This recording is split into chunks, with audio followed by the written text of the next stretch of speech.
নমস্কার বন্ধুরা, সামনেই আসতে চলেছে দোল পূর্ণিমা। 2025 সালে 14ই মার্চ আমরা দোল উৎসব পালন করব। আজকে আমরা জানব এই দিন বাস্তুশাস্ত্র মেনে কী কাজ করলে জীবনে সুখ সমৃদ্ধি নেমে আসবে। ভিডিওটি ভালো লাগলে লাইক, কমেন্ট ও শেয়ার করো ও সাবস্ক্রাইব করে বেল আইকন প্রেস করে আমার পাশে থাকার অনুরোধ রইল। বাস্তুশাস্ত্র অনুসারে বাড়িতে নেতিবাচক শক্তি থাকলে বা নেগেটিভ এনার্জি থাকলে তা সর্বক্ষেত্রে প্রভাব ফেলে।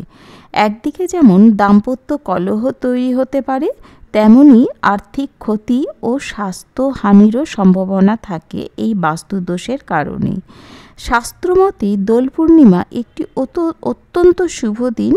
এই দিন কয়েকটি নিয়ম মেনে চললে জীবনে নেমে আসবে সুখ ও সমৃদ্ধি। বন্ধুরা, শোয়ার ঘরে রাধাকৃষ্ণের ছবি রাখুন। সেই ছবিতে আবির ও ফুল দিন। দাম্পত্য সুখ বজায় থাকবে। বন্ধুরা, এই শুভ দিনে শাস্ত্র মেনে রং কিনুন। লাল, গোলাপি, কমলা, সবুজ, হলুদ এই রঙগুলি ইতিবাচক লক্ষণ বহন করে। আর ভুলেও কখনো কালো, বাদামি, গাঢ় নীল রং ব্যবহার করবেন না। এগুলি নেগেটিভ এনার্জি ছড়ায়, তাই সব রং ব্যবহার না করাই ভালো। দোল পূর্ণিমার শুভ তিথিতে নরসিংহ স্তোত্র পাঠ করলে উপকার পাবেন।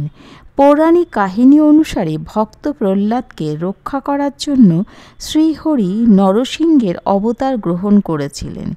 সেই থেকে বিশ্বাস করা হয় যে নরসিংহ স্তোত্র পাঠ করলে বা জপ করলে শুভ ফল লাভ করা যায়। এছাড়া হোলির চাঁচরের সময় আগুনে নারকেল দিলে ঋণের বোঝা দূর হয়।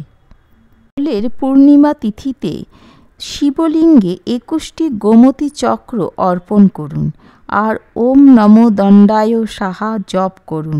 এতে উপকার পাবেন। ব্যবসা সংক্রান্ত সকল বাধা দূর হবে। সর্বশেষে আমরা জানব বাস্তুদোষ কাটানোর অত্যন্ত সহজ একটি উপায়, যেটা আমরা সবাই কিনা করতে পারি। সকল বাস্তুদোষ কাটাতে গেলে দোলের দিন বাড়িতে চারা গাছ রোপণ করুন। বাড়িতে মানি প্ল্যান্ট ও তুলসী গাছ লাগাতে পারেন। এতে সকল বাস্তুদোষ দূর হবে। একদিকে যেমন সকলের স্বাস্থ্যের উন্নতি হবে, তেমনি সকল আর্থিক বাধাও দূর হবে। সকলের মঙ্গল হোক। সবাই ভালো থাকুন, সুস্থ থাকুন। হরে কৃষ্ণ কৃষ্ণ কৃষ্ণ হরে হরে, হরে রাম রাম রাম হরে হরে।